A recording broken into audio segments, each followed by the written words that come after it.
प्रेम से बोलिए भोलेनाथ की जय।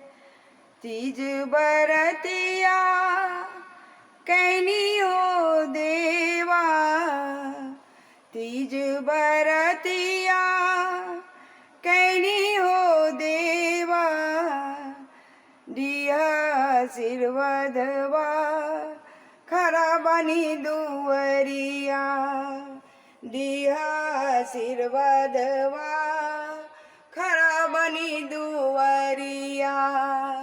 तीज बरतिया कैनी हो देवा, तीज बरतिया कैनी हो देवा, दिया आशीर्वादवा खरा बनी दुवरिया, दिया आशीर्वादवा खरा बनी दुवरिया। तीज बरतिया कैनी हो देवा, तीज बरतिया कैनी हो देवा, दिया आशीर्वादवा खरा बनी दुवरिया, दिया आशीर्वादवा खरा बनी दुवरिया।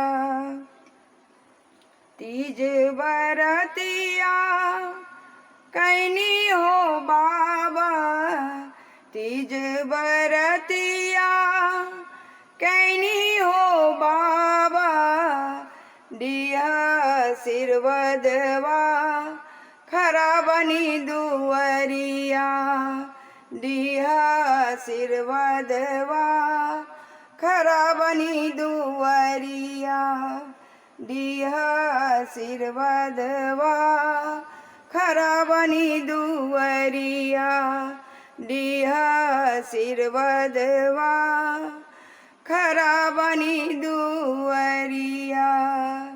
प्रेम से बोलिए उमापति महाकाल की जय, पार्वती मैया की जय।